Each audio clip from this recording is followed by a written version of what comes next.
السلام عليكم ورحمة الله على قناة لمسات أنثى. اليوم سنقدم لكم طريقة تحضير الفطاير التونسية. المكونات: زوز ساشيات خميرة فورية، نصف ملعقة سكر، وملعقة وشوية ملح، كيلو فرينة، وماء دافئ. نبدأ على بركة الله عملية العجن. نحط في الأول زوز ساشيات خميرة فورية،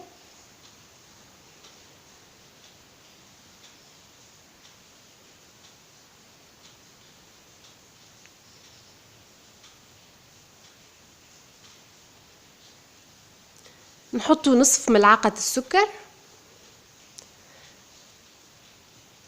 ملعقة وشوية ملح، نحط الماء الدافئ بهذه الطريقة طبعا،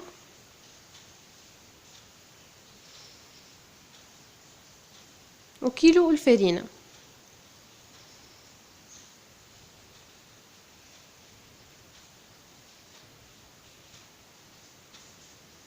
نزيدوا فوقهم الماء ونحركوا العجينة بشوية بشوية حتى وين تتحرك المكونات الكل، ونبداو نلماها بهذه الطريقة. عجينة الفطاير تاخد وقت، يعني حكاية درجين يعني في العجن تقريبا، باش من بعد تاخد القوام الطري وتنجم تتشكل معانا ونجم نحلاها ببساطة. وديجا عجينة الفطاير حطينا فيها زوز ساشيات خميرة لأنها تاخذ وقت، يعني حكاية 3 سوايع باش تتخمر، وتنوريكم الشكل كيفاش تنفخ برشا العجينة.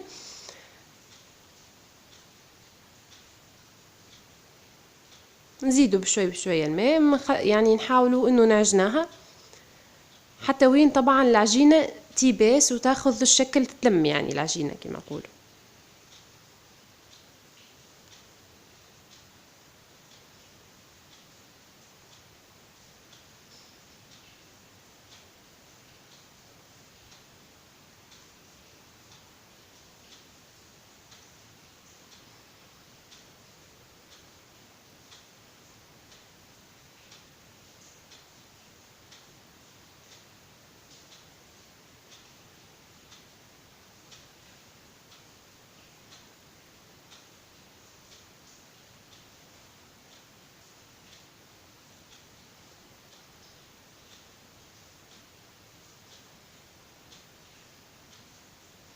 يوم ولات العجينة ملمومة عنا، قلت لكم تاخذ وقت شوية في العجن باش تولي ملمومة بالشكل هذا، ونعاودوا حتى وكان تلمت يعني نقعد ونعجنوا باش تجينا بالشكل المرغوب في الاخر.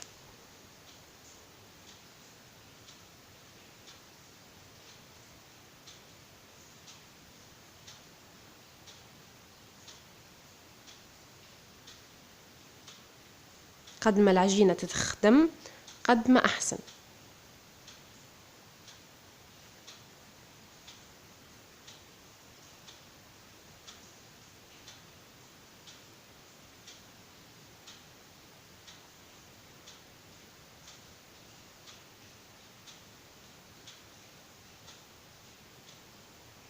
تقريبا العجينة صارت جاهزة باش نغطيها ونخليها تتخمر. طبعا تتخمر قلت لكم لمدة 3 ساعات تتخمر العجينة. هكذا العجينة تخمرت، شوفوا كيفاش تنفخت وزاد الحجم متاعها تضاعف، ممكن 3 مرات تضاعف. تخمرت العجينة بالباهي هنا. دونك نبداو في عملية تشكيل العجينة، ناخدو كما قرينا لقمة ونبداو نحلو فيها بشوية بشوية على شكل دائري، نحلاها جويدة كما نراو، ونحطو الزيت طبعا يسخن،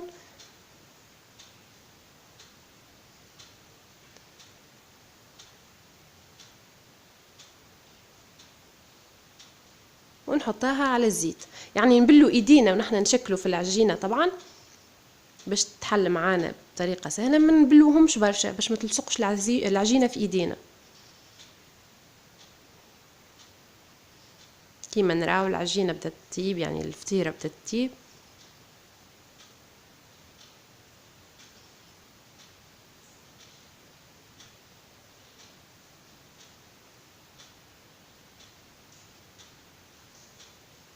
كي نراوها بدات تحمار طبعا نقلباها على الشيرة الاخرى.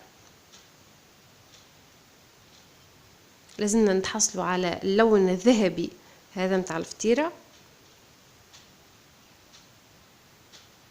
اللون جميل جدا.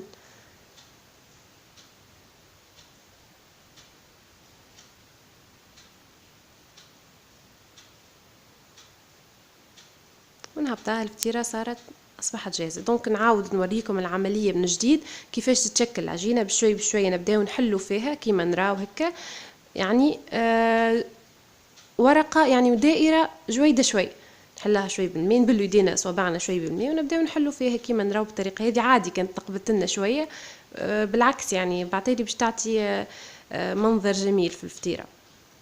نحطها على الزيت. لازمنا نكونوا طبعا حذرين شوية.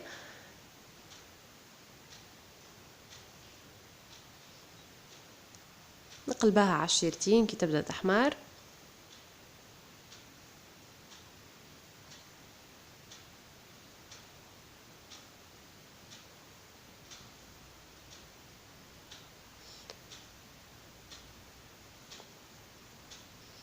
وطبعا كيلو الفارينة يعمل لنا قرابة 12 فطيرة تقريبا. كيما نراو فطايرنا بداو يحضروا بشوي بشوي، نكملوا بقية الفطاير. معلينا في الاخر كان ما نزيدوا عليها شوية العسل من الفوق، وتبدأ الفطيرة متاعنا حاضرة. إلى اللقاء مع قناة لمسات أنثى، والرجاء الاشتراك في القناة، وشكرا.